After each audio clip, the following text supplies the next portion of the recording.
예, 제가 기도하고 우리 함께 하나님의 말씀 나누도록 하겠습니다. 기도하겠습니다. 하나님, 오늘도 하나님의 마음 알게 해주십시오. 우리는 연약하고 부족합니다. 그래서 오늘도 우리는 진리 되신 예수님이 가르쳐 주신 말씀과 그 말씀을 이루어 가시는 성령을 구할 수밖에 없습니다.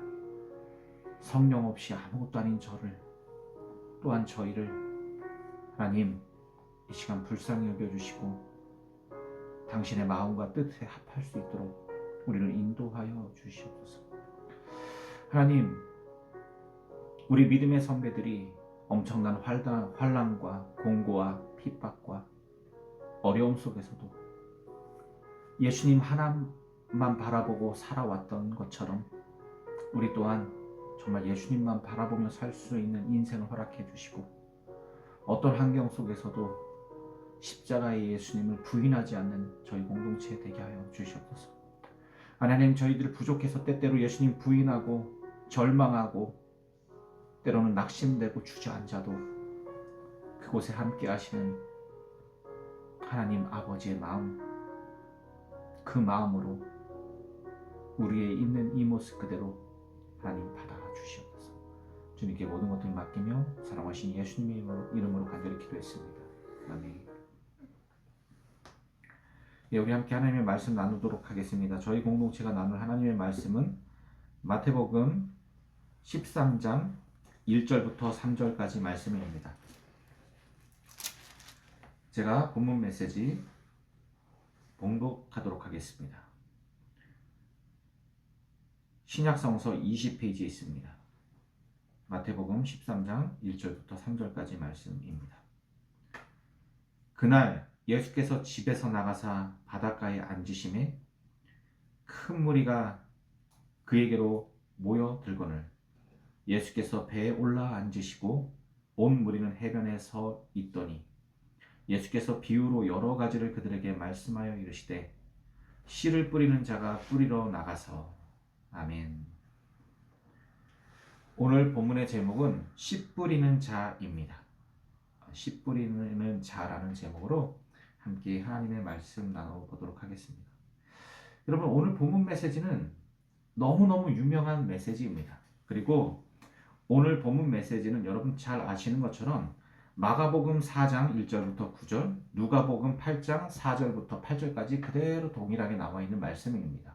요한복음 외에 공관복음, 마태, 마가, 누가복음에 함께 등장한 메시지입니다. 그래서 누구나 다 알고 있고, 그리고 교회 생활을 좀 하신 분들은 아주 익숙한 메시지입니다. 본문 메시지는 그거예요. 씨를 뿌리는 그 농부라고 표현할게요. 씨를 뿌리는 농부가 씨앗을 뿌리러 나갔다는 것입니다. 근데 씨앗을 뿌리러 나갔는데 이 씨를 어디에 뿌렸냐면은 첫 번째 길가에 뿌렸다는 거예요. 그리고 길가에 뿌려진 그 씨는 새들이 와서 그 씨앗들을 금방 먹어버렸다는 것입니다. 여러분, 왜 씨 뿌리는 이 농부는 자기가 깔끔하게 간 좋은 밭이 아닌 왜 길가에 씨를 뿌렸을까요? 그리고 또 덜어는 흙이 얕아 돌밭에 떨어짐에 흙이 깊지 않으므로 곧 싹이 나왔다고 합니다. 어, 그리고 해가 돋아나서 해가 돋은 후에 그 뿌리가 없으므로 말라버렸어요. 뿌리가 너무 깊게 들어가지 못한 거죠. 그래서 말라버렸습니다. 그리고 이 씨 뿌리는 자는, 이 농부는 덜어는 가시 떨기 위해 이것을 버렸어요.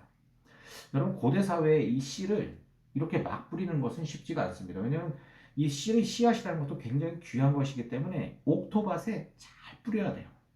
근데 이게 길가에도 뿌리고 돌짝밭에도 뿌렸습니다. 그리고 어떤 씨는 가시 떨기 위해 떨어졌어요. 그리고 가시가 자라나서 그 기운을 막아서 더 이상 그 씨앗은 아름답게 자라나서 열매를 맺을 수 없는 지경이 되게 됩니다. 그리고 덜어는 또 좋은 땅에 떨어짐에 어떤 것은 100배, 60배, 30배의 결실을 맺었다는 거예요. 그리고 귀 있는 자들, 이것을 깨달을 수 있는 사람들은 깨달아 보아라 라고 말씀하시는 예수님의 비유법입니다. 제가 이 비유를 여러분 저번 주에 파라볼레라고 말씀드렸고, 이 파라볼레라는 헬라어를 히브리 말로 번역하면 메샬밈이라고 가르쳐 드렸습니다. 하나님께서 예수님을 이 땅에 보내시고 하나님의 마음과 뜻을 우리의 언어로 아주 쉽게 말씀해 주시는 거예요. 그리고 이 비유에 대해서 친히 해석도 해 주십니다. 오늘 마태복음 13장 11절부터는 이 비유가 어떤 뜻인지 이야기해 주세요. 이렇게 이야기합니다. 천국의 비밀을 아는 것이 너희에게는 허락되었으나 그들에게는 아니 되었으되 무릇 있는 자는 받아 넉넉하게 되되 없는 자는 그 있는 것도 빼앗기리라. 그러므로 내가 그들에게 비유로 말하는 것을 그들이 보아도 보지 못하며 들어도 듣지 못하며 깨닫지 못함이니라. 이사야의 예언이 그들에게 이루어졌으니 일렀으되 너희가 듣기는 들어도 깨닫지 못할 것이요 보기는 보아도 알지 못하리라. 이 백성들의 마음이 완악하여져서 그 귀는 듣기에 둔하고 눈은 감았으니 이는 눈으로 보고 귀로 듣고 마음으로 깨달아 돌이켜 내게 고침을 받을까 두려워함이라 하였느니라. 그러나 너희 눈은 봄으로 너희 귀는 들음으로 복이 있도다. 내가 진실로 너희에게 이르노니 많은 선지자와 의인이 너희가 보는 것을 보고자 하여도 보지 못하였고 너희가 듣는 것들을 듣고자 하여도 듣지 못하였느니라. 그런즉 씨 뿌리는 자는 비유를 들으라. 아무나 천국 말씀을 듣고 깨닫지 못할 때는 악한 자가 와서 그 마음에 뿌려진 것을 빼앗나니 이는 곧 길가에 뿌려진 자요 돌밭에 뿌렸다는 것을 말씀을 듣고서 즉시 기쁨으로 받되 그 속에 뿌리가 없이 잠시 견디다가 말씀으로 말미암아 환난이나 박해가 일어날 때에는 곧 넘어지는 자요. 가시떨기에 뿌려졌다는 것은 말씀을 들으나 세상의 염려와 재물의 유혹에 말씀이 박혀 결실하지 못하는 자요.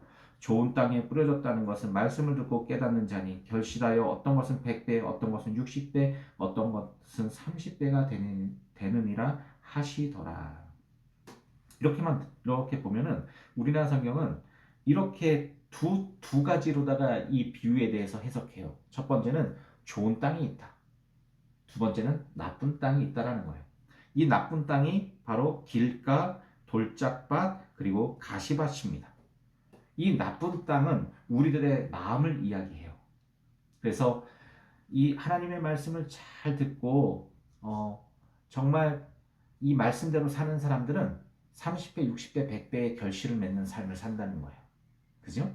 그리고 두 번째, 좋지 않은 밭들은 이게 밭이 아니죠. 가시밭이나 돌짝밭이나 이 길가는 엄밀히 밭이 아닙니다.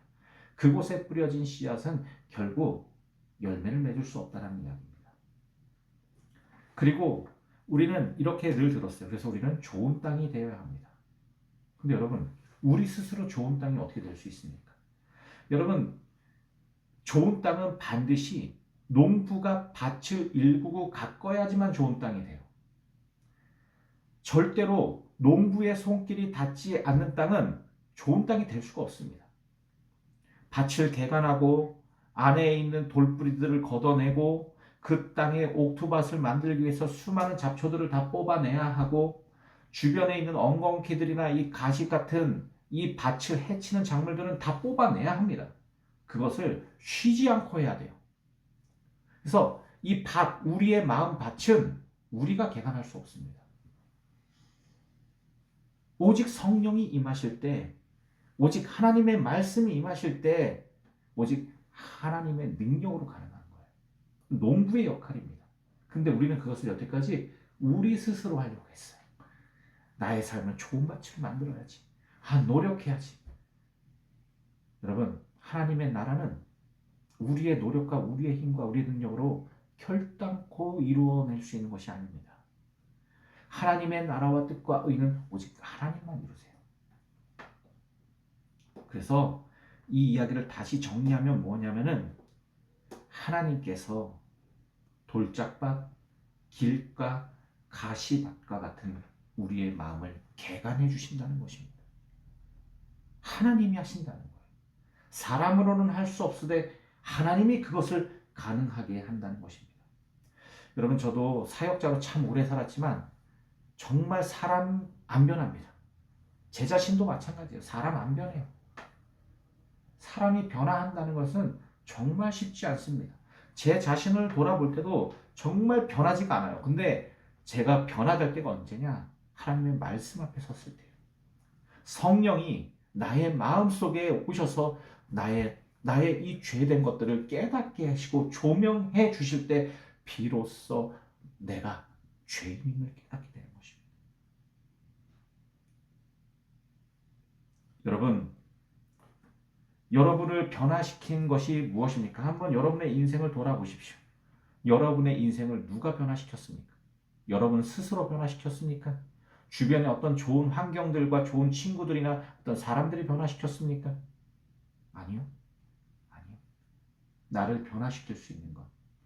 이 가시밭과 같은 나의 삶, 돌짝밭과 같은 나의 삶, 그리고 길과 같은 나의 삶을 변화시키실 분은 오직 하나님 한 분뿐이 안 계십니다. 그리고 여러분 24절에 아주 중요한 키워드가 나와요. 마태복음 13장 24절입니다. 예수께서 그들 앞에 또 비유를 들어 이르시되 천국은 좋은 씨를 제밭에 뿌린 사람과 같으니, 자, 주어가 씨를 뿌리는 사람이에요. 이거 비유입니다. 그리고 이 씨 뿌리는 분은 바로 하나님이시라고 이야기를 해요.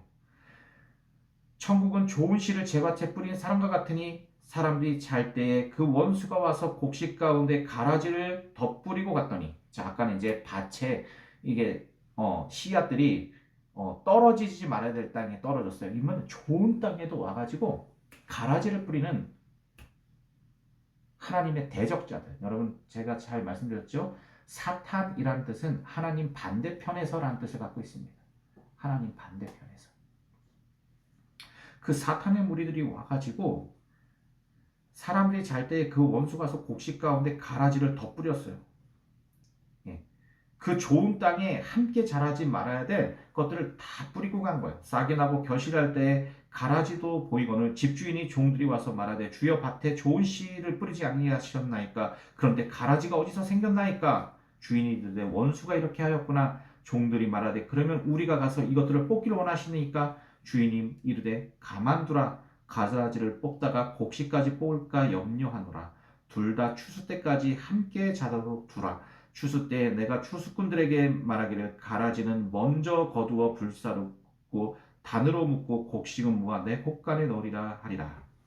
자, 씨 뿌리는 자가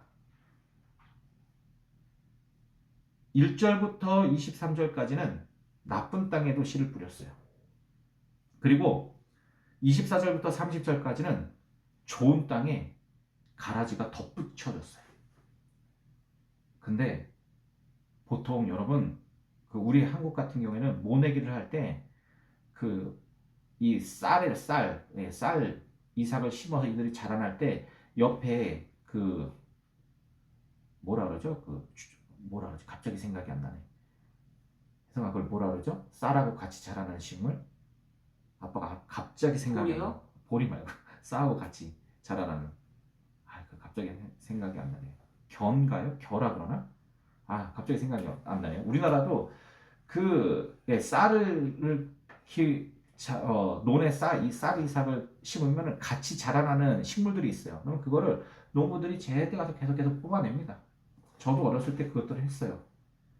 할머니가 모내기를 하시면은, 네, 할머니 그 어렸을 때, 혜연이보다 더 어렸을 때요. 어렸을 때 그 논에 들어가가지고, 잡초들을 다 뽑아냈습니다. 쉽게. 잡초들을.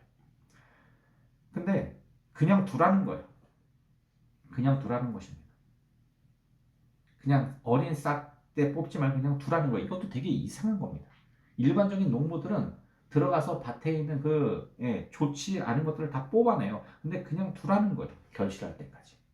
그 이유가 뭐냐면은 그것을 뽑아내다가 옆에 있는 좋은 이삭이 다칠까봐 그냥 두라는 거예요. 함께 두라는 것입니다. 그리고 나중에 이 씨 뿌리는 주인이 그 하인들이나 또 일꾼들을 시켜서 그것을 정리할 때 좋지 않은 것들을 먼저 다 뽑아내겠다는 거예요.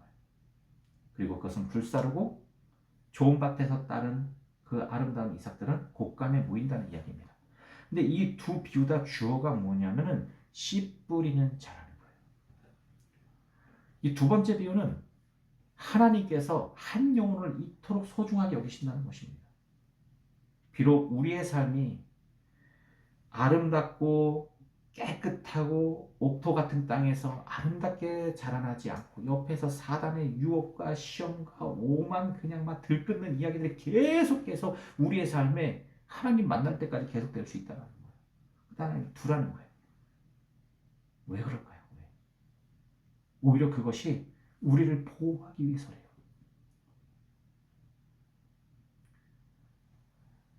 그 사단의 유혹과 어려움과 고난과 고통과 원수들의 이간질과 손가락질과 저주와 온갖 비난들 그것을 다 듣게끔 하신다는 거예요. 함께 있게끔 하신다는 거예요. 왜 그럴까요? 왜? 이유가 뭘까요? 여러분들은 이 이유가 뭐라고 생각합니까? 여러분 혹시 여러분 자녀들이 태어나면 너무너무 예쁘죠? 그 자녀를 평생 꼭 안고 다니고 싶으십니까? 꼭 안고 다니고 싶으세요? 이 아이가 1살, 2살 때 젖먹이 그 아이를 계속해서 안고 다니는 거예요. 5살, 6살이 돼도 퍼대기로 얹고 다니고 10살, 11살이 돼도 꼭 안고 다니고 나중에 성년이 돼서 20살이 돼도 꼭 안고 다니고 나중에 30살이 됐어요. 시집장가를 보냈는데 꼭 안고 다니고 우리나라에는 그 마마보이 또는 뭐 그런 이야기가 있죠. 엄마가 자녀가 결혼을 하고 출가를 했음에도 불구하고 사사건건 다 간섭하고 네? 막 뒤에서 마치 문정왕후처럼 그렇게 조종하는 엄마들이 참 많다라고 저도 들었는데 여러분 그게 부모의 역할입니까? 여러분 이스라엘 백성들은 토라의 아이라는 그 성인식 비슷한 게 있습니다. 원래 진짜 성인식은 20살 때 하고 남자 여자의 아이들이 12살, 13살이 되면 그때 토라의 아이, 토라의 아들, 토라의 딸이라는 기념식을 해요. 그게 뭐냐면은 이제 네가 스스로 너의 인생을 하나님 말씀에 세워서 살아갈 때가 됐다라는 의식이에요. 스스로 토라를 묵상하고 토라를 너희 미간에 붙이고 팔목에 차서 이제 그 토라와 함께 살아가라. 그러면서 엄마 아빠가 이 아이들 뒤로 빠져주는 그 시간이 만 13세, 12세 때 이루어집니다.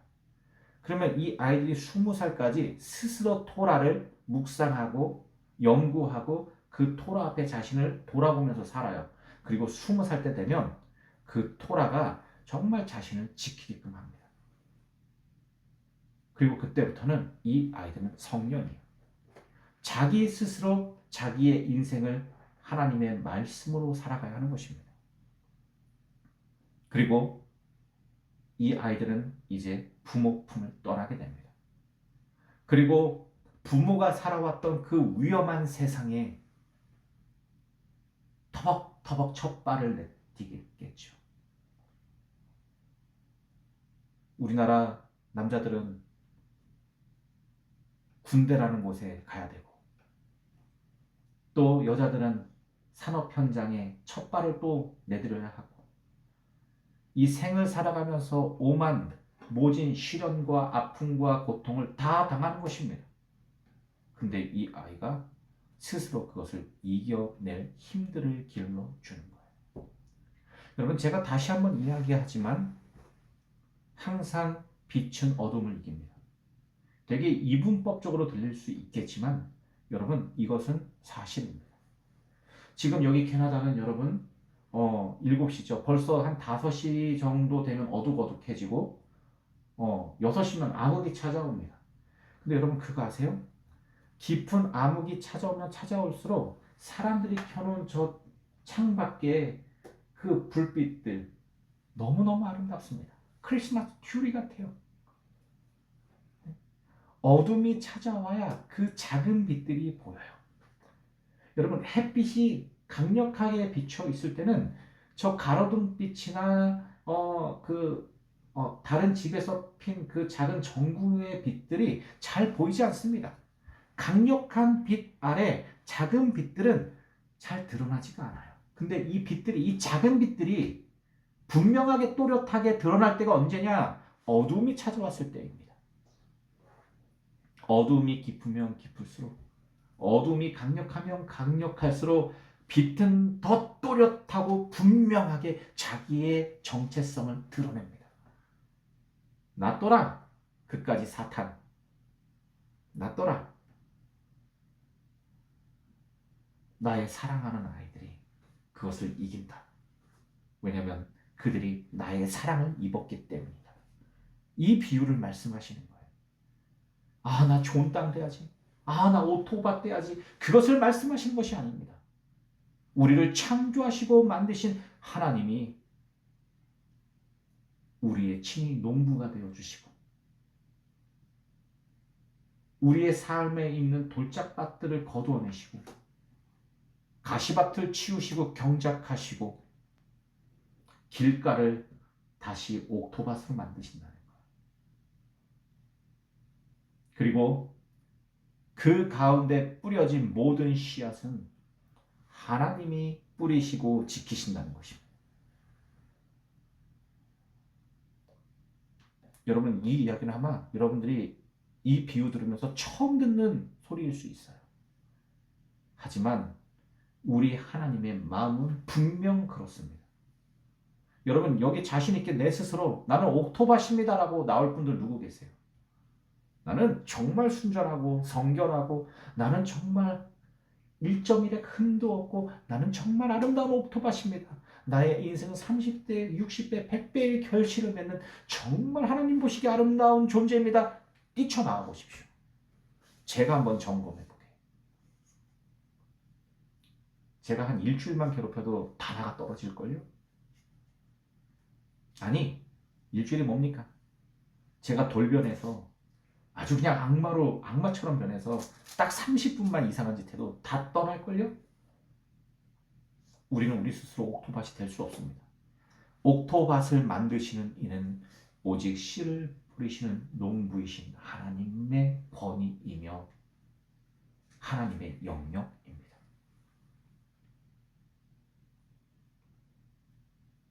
그 하나님은 오늘도 길가에, 돌짝밭에, 가시밭에 당신의 씨앗을 뿌리십니다. 잘 자라오지 못하고 견디기 힘들고 고통스러운 그곳에 하나님은 자신의 씨앗을 뿌리십니다. 오히려 그곳에서 담대하게 견디어내는 그 씨앗들이 정말 멋있는 씨앗들인 거예요. 여러분, 여기 캐나다에는 야생 사과나무들이 있습니다. 진짜 척박한 환경 속에서 열매를 주렁주렁 맺은 야생 사과나무들이 있어요. 우리 혜성이랑 혜연이랑 우연히 가다가, 혜연이 기억나요? 큰 강가 옆에 정말 이거는 완전히 노지에 야생 사과들이 주렁주렁 맺혀 있는 거예요. 그래서 그걸 몇 개 따와서 잘랐는데 칼이 잘 안 들어갑니다. 얼마나 단단한지. 이 사람의 손이 탄 그 사과와는 그 조직의 강도 자체가 달라요. 칼이 진짜 잘 안 들어가요. 그리고 벌레가 먹은 부분들이 있는데 그걸 탁 파내고 그 야생사과를 딱 씹어서 먹었는데, 우리가 일반적으로 산 사과와는 맛이 전혀 다릅니다. 정말 새콤하고, 정말 조직도 단단하고, 그리고 이 쇠칼로 까자마자 바로 변색이 돼요. 색깔이 우리가 그 쇠칼로 과도로 딱 깎는 순간 그 사과에서 바로 그 누런빛이 쫙 올라옵니다. 마치 녹슨무처럼. 근데 그게 다 산이에요, 산. 산이 얼마나 강한지. 그리고 그렇게 자라난 야생 사과. 사람의 손길 한번 안 닿고, 그 다음에 그 사람이 주는 그런 어떤 걸음이나 이런 것들이 없는 그 길가에 뿌려진, 돌짝밭에 뿌려진 사과나무는 정말 튼튼합니다. 정말 강한 생명력을 갖고 있어요.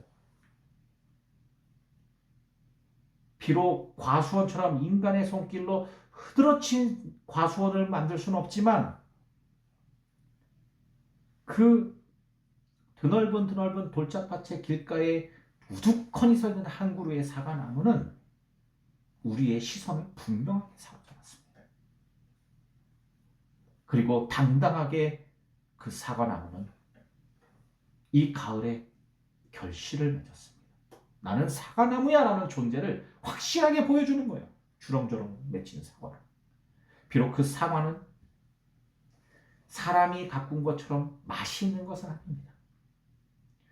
비록 그 사과는 사람이 갖춘 것처럼 사람이 가꾸어서 일군 그 과수원의 과실수처럼 아름다운 것이 아닙니다.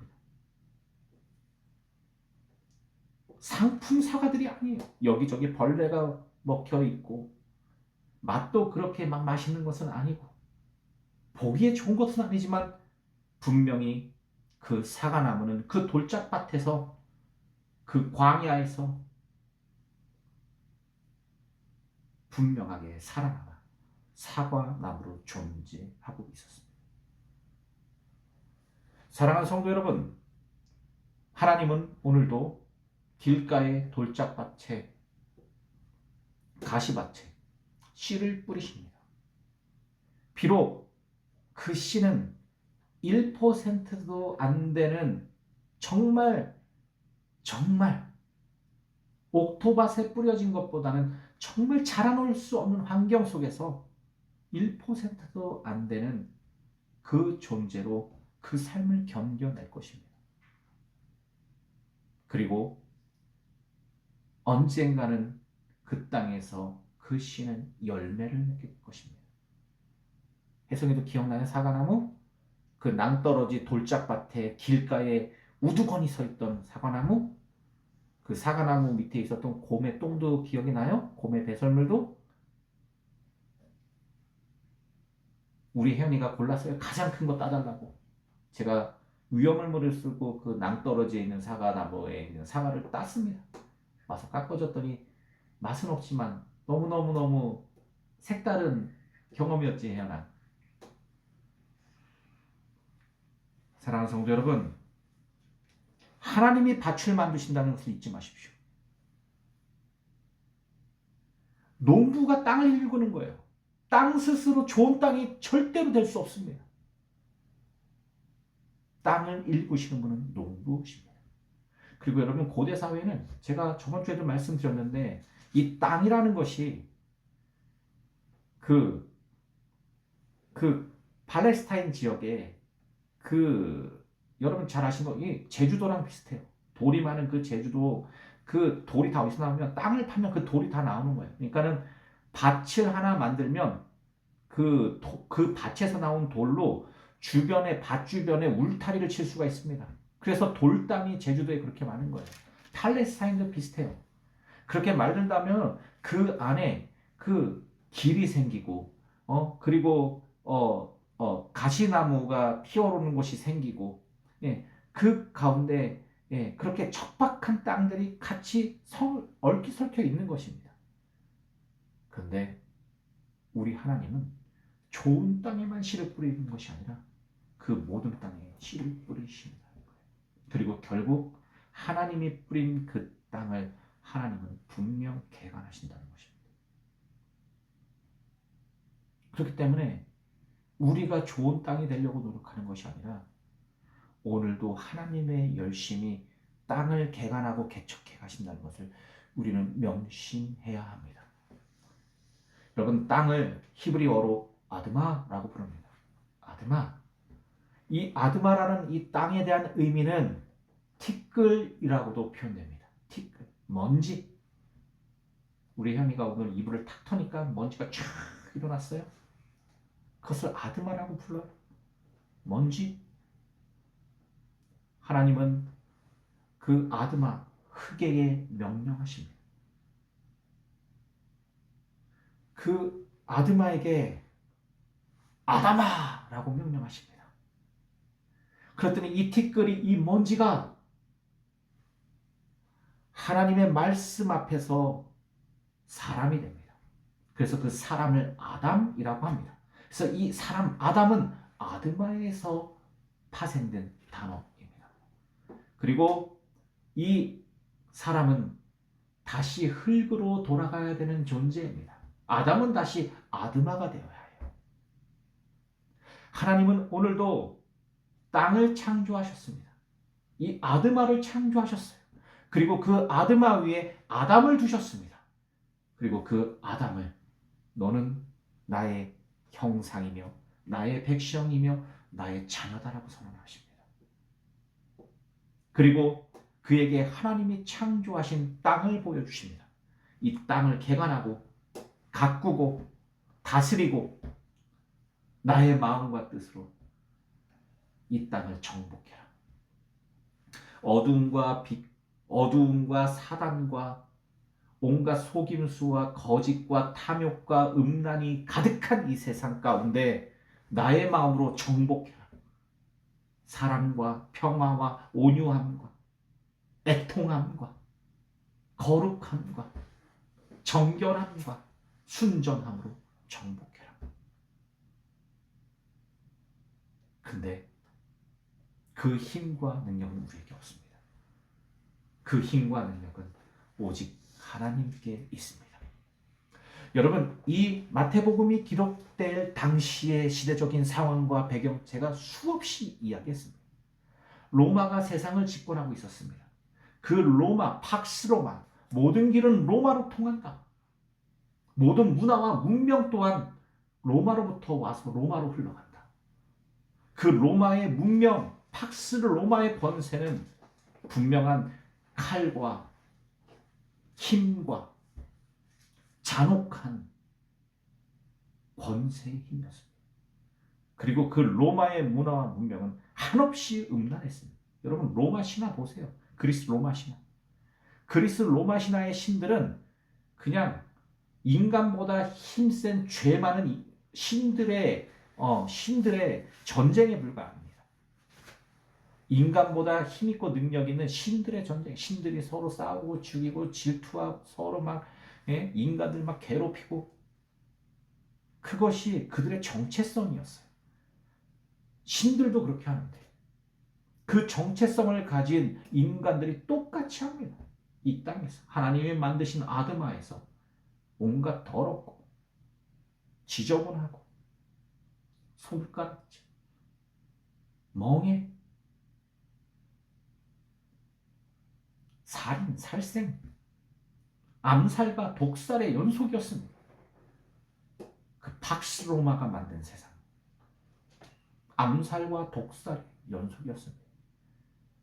그리고 결국 그 팍스 로마는 그 암살과 독살로 인해서 스스로 참여해요.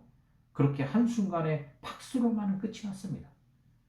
근데 그 어둠이 만들어 놓은 길짝밭 나오죠. 그 길, 팍스 로마가 닦아놓은 그 길 위에 예수님이 오셨습니다. 그 길에서 예수님은 십자가의 길을 가셨습니다.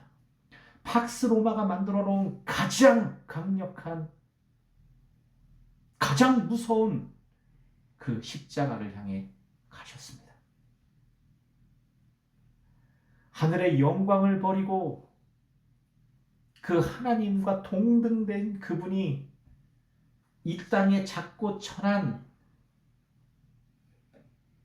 그 가축의 구유에 오셔서 더 나아질 곳이 없는 그곳에서, 더 낮아질 곳이 없는 그곳에서 우리 예수님, 우리의 왕이신, 우리의 진리이신 예수님은, 우리의 길이신 예수님은 그 팍스 로마가 아드마에 닦아놓은 그 길에서 담대하게 십자가로 가셨습니다. 더 나아질 곳이 없는 그 삶을 십자가로, 그 겸손의 자리로 내려가셨습니다. 그 길을 가는 동안 그 팍스 로마가 사람들을 위협하며 사람들을 죽이며 사람들을 종살이했던 그곳에서 사람들을 자유하게 하셨습니다. 포로된 자를, 그 결박을 끊어놓으셨습니다. 병들고 아프고 사탄의 올무에 매여 있는 자들을 자유하게 하셨습니다. 그리고 그 예수님은 그 길을 가다가 팍스 로마가 만든 그 길에서 그 권세자들에 의해 채찍에 맞으시고 가시관을 쓰시고 정말 마지막 들숨과 날숨을 내쉬면서 십자가에 못 박히셨습니다. 그 십자가에 못 박히신 예수님이 아버지 하나님 앞에 하신 마지막 유언은, 마지막 기도는 아버지여, 저들을 용서해 주십시오. 저들은 저들이 하는 것을 알지 못합니다.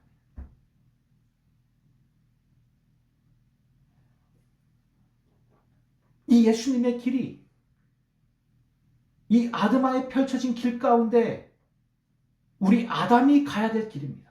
인간이 가야 될 길이에요.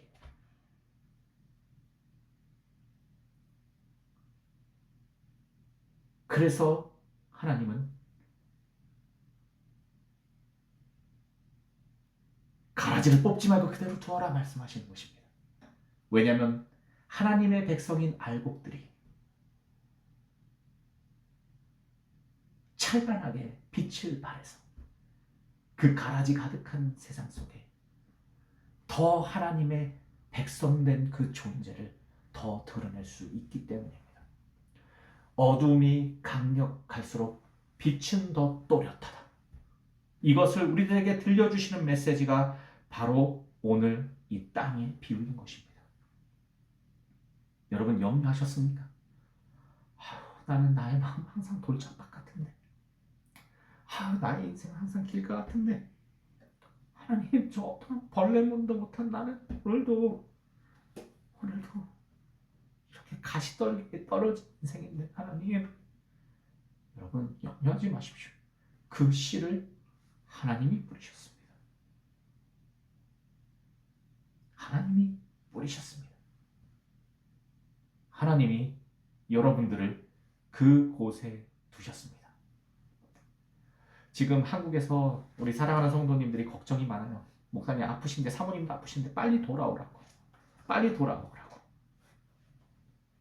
네. 아픈 게 이유라면 제가 빨리 돌아가야죠. 근데 여러분, 아직 하나님이 하실 일이 있습니다. 아직 하나님이 하실 일이 있어요. 여러분들이 그것을 함께 도와주셨으면 좋겠습니다. 아무 희망 없고 소망 없고 아프기만 하고 빨리 돌아가야죠. 근데 우리 예수님은 이 아픈 세상에 오셔서, 이 고통의 세상에 오셔서 친히 십자가의 걸음을 걸어가셨다는 것, 여러분 반드시 기억해 주십시오. 사랑하는 성도 여러분, 말씀을 정리하고 마치도록 하겠습니다. 하나님이 씨를 뿌리십니다. 그리고 그 하나님이 농부십니다. 이 비유, 이 파라볼레, 이 메샬밈은 하나님이 친히 땅을 개간하신다는 이야기입니다. 그리고 돌짝밭, 가시밭, 길가, 거기도 하나님이 개간하실 것이기 때문에 거기에 씨를 뿌리시는 거예요. 그 옥토 같은 땅에도 가라지들이 막 자라오릅니다. 그래도 하나님이 돌아, 마지막 때까지 돌아. 왜냐하면 이 찬란한 내가 뿌린 이 씨앗들이 더 생명력이 있어서 그 어둠의 가라지에 승리한다. 그리고 친히 내가 그렇게 인도할 것이다. 그럼 여러분, 세상 살면서 나의 삶이 돌짝밭 같다고, 가시밭 같다고, 길가 같다고 염려하며 근심하며 애통하지 마십시오. 하나님이 개간하신 것입니다. 씨를 하나님이 거기다 뿌리셨습니다. 우리의 삶에, 우리의 공동체에, 우리의 가정에, 우리의 교회에, 우리의 사회에 온갖 가라지 같은 것 때문에 너무 두려워하고 그것만 쳐다보지 마십시오. 여러분들에게 세상을 이길 능력을 우리 하나님이 이미 예수 그리스도의 십자가의 보혈 안에서 우리들에게 선물하셨습니다. 빛이 있으라. 세상의 시장입니다, 여러분.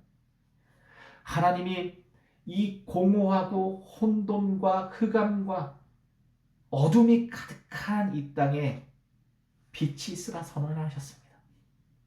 그 빛은 여러분 태양빛이 아닙니다. 그 빛은 하나님이 어두운 가운데 드러나시는 선언입니다. 여러분 그 선언을 지금 저와 여러분들에게 하나님은 하고 계십니다. 아드마르에게 명령하여 아담을 만드신 하나님, 먼지들에게 그 흙들에게 흙먼지에게 사람아 명령하시니 사람이 되고 그 사람에게 하나님의 생명, 생기, 호흡, 성령을 불어넣으시고 그 성령이 불어넣어진 사람에게 봐라 이 아드마를 개간하라. 가라지가 가득한 이곳에 길가 같고 돌짝밭 같고 누구도 개간하지 않을 것 같은 이런 땅 위에 너 가라. 우리들을 뿌리십니다. 그리고 우리는 어쩌면 팍스로마가 만들어 놓은 것 같은 이 세상의 길 가운데 우리는 예수님의 십자가의 길을 가는 존재로 우리는 삶을 살아야 한다는 것입니다. 제가 이번 주에 마태복음을 다시 한번 쭉 묵상했어요. 저희가 지금 3년 넘게 4년 가까이 된 마태복음을 묵상해도 이제 11장 왔습니다. 여러분들과 함께 나눴던 이 마태복음을 쭉 묵상하면서 팔복에서 몇 번을 곱씹어서 다시 묵상하고 다시 묵상했습니다. 여러분 복이라는 것, 바라크, 복이라는 것은 하나님을 알아가는 것입니다. 우리 예수님께서 하나님의 마음과 뜻을 어떻게 일구어 나갔는지 그것을 보는 것입니다. 그리고 우리 안에 성령께서 우리를 그 길로 이끄시도록 기대하는 것입니다. 바라크, 그 복이 무엇이냐? 심령이 가난한 자는 복이 있나니 천국이 그들의 것이며 애통하는 자는 복이 있나니 그들이 위로를 받을 것이며 온유한 자는 복이 있나니 그들이 땅을 기업으로 받을 것이며 의에 줄이고 목마른 자는 복이 있나니 그들이 배부를 것이며 긍휼히 여기는 자는 복이 있나니 그들이 긍휼히 여김을 받을 것이요 마음이 청결한 자는 복이 있나니 그들이 하나님을 볼 것이며 화평하게 하는 자는 복이 있나니 그들이 하나님의 아들이라 일컬음을 받을 것이요 의를 위하여 박해를 받는 자는 복이 있나니 천국이 그들의 것임이라. 여기까지는 잘 견딜 수 있겠어요. 그래 하나님 이렇게 한번 살아보겠습니다. 근데 우리의 힘으로는 그렇게 살 수 없죠. 하지만 우리 안에 우리 주 예수 그리스도의 성령께서 임하실 때 성령은 우리를 이 길을 걷게 하실 것입니다. 그리고 그 길을 가는 자들은 이렇게 된다라고 팔복은 이야기합니다. 이 팔복 뒤가 너무 중요하더라고요. 나로 말미암아 너희를 욕하고 박해하고 거짓으로 너희를 거슬려 모든 악한 말을 할 때에 너에게 복이 있나니 팔복의 크라이막스예요. 이렇게 사는 사람들은 이런 박해를 받는데요. 근데 그게 복이래요. 여러분. 그게 복이래요. 이 세상 가운데 어떻게 보면 지금 여러분 좋은 땅이 없는 세상 우리는 살아가는 것 같습니다. 다 길짝밭 같고 다 돌짝밭 같고 다 가시밭 같은 그 길에 우리는 흩떡 뿌려진 존재인 것 같아요. 정말 옥토밭이 없습니다. 근데 그런 세상 가운데 기뻐하라 선언하십니다. 복되다. 너 참 복되다. 12절 말씀입니다. 마태복음 5장 12절 말씀이에요. 기뻐하고 즐거워하라. 하늘에서 너희의 상이 크니라. 너희 전에 있던 선지자들도 이같이 박해하였느니라. 그러면서 바로 뒤이어지는 것이 여러분 잘 아시는 너희는 소금과 빛이다 라는 말씀입니다. 사랑하는 성도 여러분, 좋은 밭이 되려고 노력하지 마십시오. 다만 우리가 할 것은 오늘도 하나님의 일하심을 바라보는 것입니다. 우리 예수님께서 걸어가신 그 길을 집중하여 들여다보는 것입니다. 그리고 성령께 구하는 것입니다. 성령이시여 우리를 저 길로 인도하여 주십시오. 다 같이 기도하겠습니다. 이 시간 기도할 때 하나님 하나님께서 뿌리신 그 자리에서, 저를 심으신 그 자리에서 제가 오늘도 진심으로 예수 안에 거하게 하여 주시옵소서. 우리가 이 땅에서, 하나님께서 우리들에게 주어진 이 땅에서 살면서 우리가 정말 예수 안에 거할 때에 그 포도나무 대신 예수님 앞에 우리가 붙어만 있을 때에 저절로 열매 맺는 그 역사를 보게 하여 주시옵소서. 그 땅이 비록 돌짝 같든지 가시밭 같든지 길가이든지 그 땅이 옥토밭이든지 하나님께서 저를 뿌리신 그 자리에서 분명하게 예수님께 집중하는 삶을 살게 하시고, 오늘도 그것을 성령께 구하는, 성령의 강구와 우리의 강구가 동일할 수 있는 지점까지 우리를 인도해 주십시오. 다 같이 기도하도록 하겠습니다. 기도하겠습니다. 하나님, 오늘도 농부이신 하나님이 우리의 삶의 영역에 우리를 보내심을 믿습니다. 하나님, 우리는 그곳이 항상 좋은 땅이기를 바랍니다. 그러나 하나님은 오늘 우리를 길가에, 돌짝밭에, 가시밭에 우리를 보내실 수 있다는 것을 명심하면서 그 가운데서도 하나님이 뿌리셨으니 하나님께서 열매 맺으심을 믿으며 오늘도 예수님만 바라보게 해 주십시오. 오늘도 우리의 힘과 능력을 의지하는 것이 아니라 하나님의 성령이 우리를 이끄심을 오늘도 겸손하게 인정하는 삶을 살게 해 주십시오. 그래서 하나님께서 나중에 추수할 때, 우리를 품에 안으실 때 착하고 충성된 종아 잘했다 칭찬받으며 그렇게 하나님과 우리가 만나는 그 꿈을 오늘도 우리가 길가에서, 돌짝밭에서, 가시밭에서 보게 하여 주시옵소서. 주님께 모든 것을 맡기며 사랑하신 예수 그리스도 간절히 기도했습니다. 아멘. 하늘에 계신 우리 아버지여, 이름이 거룩히 여김을 받으시오며 나라의 임하시며 뜻이 하늘에서 이루어지듯이 땅에서도 이루어지이다.